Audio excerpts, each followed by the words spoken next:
Le second bébé arriva en hurlant bruyamment, les petits poings serrés, les yeux vifs et ardents comme si elle sortait d'une querelle. Astérisque astérisque, la sage-femme recula, secouée.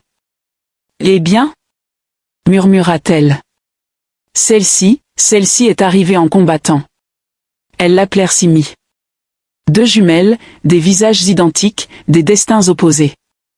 Et au-dessus de la hutte, la deuxième lune, un rare signe céleste à Abio, était silencieusement suspendue dans le ciel.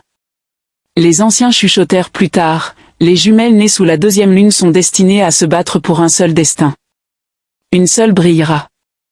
Mais cette nuit-là, personne ne comprit ce que les ancêtres essayaient de dire. Alors que les jumelles grandissaient, leurs différences s'accentuèrent comme une machette sur une pierre.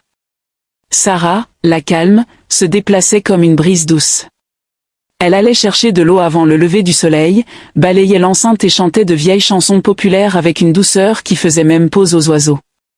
Simi, en revanche, marchait comme le tonnerre. Ses pas étaient empreints d'impatience. Elle devint audacieuse, obstinée et agitée, cherchant toujours où l'attention brillait pour la ramener vers elle. Chaque fois que Sarah était félicitée, les yeux de Simi se rétrécissaient. Chaque fois que Sarah souriait, Simi trouvait une raison de faire la grimace. Les villageois commencèrent à dire, là où la lumière se tient, l'ombre doit se coucher à côté. Mama Ama remarqua autre chose, quelque chose de plus sombre. Il y avait des jours où les yeux de Simi brillaient d'un étrange feu ancien, comme si un esprit la regardait à travers elle.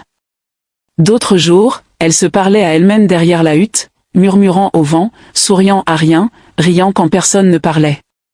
Ama pria pour elle. Elle la baignait avec des herbes protectrices.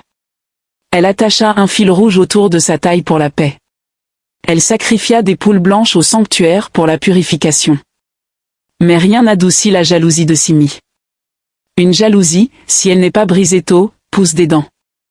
Les années passèrent comme des feuilles sèches emportées par le vent harmattan. Puis, un jour ensoleillé de marché, une procession royale du royaume de Kalaba entra à Abio. Au centre de la route, le prince Dika, grand, élégant et gentil. Il était venu chercher des tapeurs de vin de palme unique, dotés d'un toucher magique, et des herboristes rares, mais le destin attira ses yeux vers Sarah. Elle portait du bois de chauffage qui glissait